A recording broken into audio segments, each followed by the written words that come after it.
एक बार मेरी राम कथा कानपुर में चल रही थी तो एक सज्जन ने मुझसे प्रश्न किया कि रावण इतना बड़ा विद्वान, ब्राह्मण, पंडित, 4 वेद, 6 शास्त्र, 18 पुराणों का ज्ञाता, राम जी ने मार दिया। तो राम जी ने तो अच्छा नहीं किया, रावण तो बहुत बड़ा विद्वान था। अरे भाई, रावण बहुत अच्छा था, मैं कब कहती हूँ कि रावण बुरा था। परंतु आप सभी जानते हैं कि रावण कब पैदा हुआ इसे कोई नहीं जानता, रावण कब मरा इसे कोई नहीं जानता, परंतु रावण ने जीवन में किया क्या इसे सारी दुनिया जानती है। तो रावण, देखो, रावण का एक नाम 10 मुख भी है, दशानन भी उसे कहते हैं।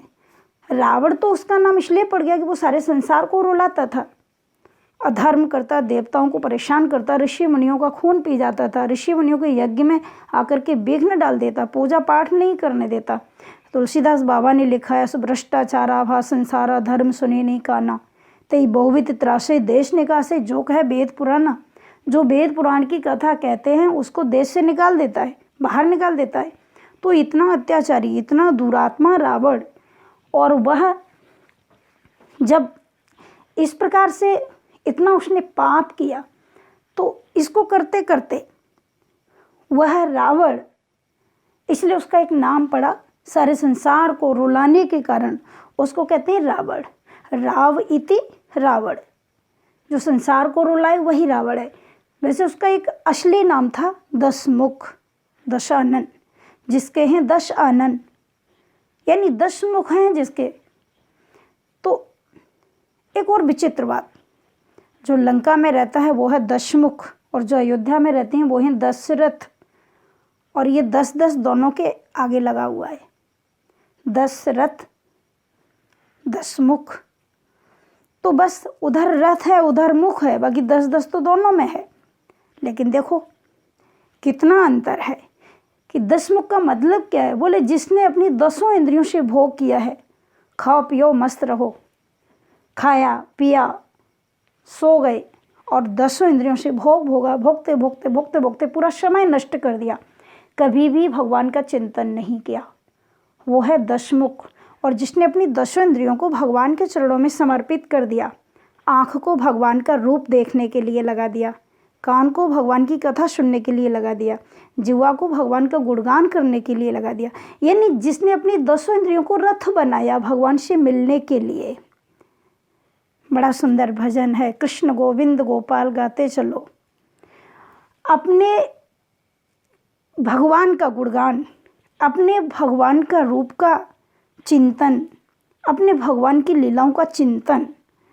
तो अब बड़ा सुंदर, देखना न इंद्रियों के घोड़े भगे, रात दिन इनमें संयम के कोड़े लगे, अपने रथ को सन्मार्ग पर चलाते चलो, कृष्ण गोविंद गोपाल गाते चलो। तो जिसने अपनी 10 इंद्रियों को भगवान के चरणों में समर्पित कर दिया वो है 10 रथ, और जिसने अपनी 10 इंद्रियों से भोग भोगा वो है 10 मुख।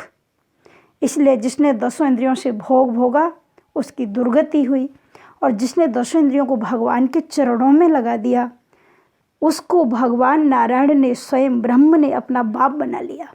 उसके आंगन में आकर के भगवान बालक बन गए, उसकी गोद में खेले भगवान। इसलिए इंद्रियों को भगवान के चरणों में लगाने से ही कल्याण होता है। विषयों को भोगने से हमारा सर्वनाश होता है। विषयों को भोगते भोगते हम इतना विषयों को भोगते हैं कि हम विषयों को नहीं भोगते बल्कि विषय हमें भोग जाते हैं, और उसके बाद हमारा सर्वस्व खत्म हो जाता है।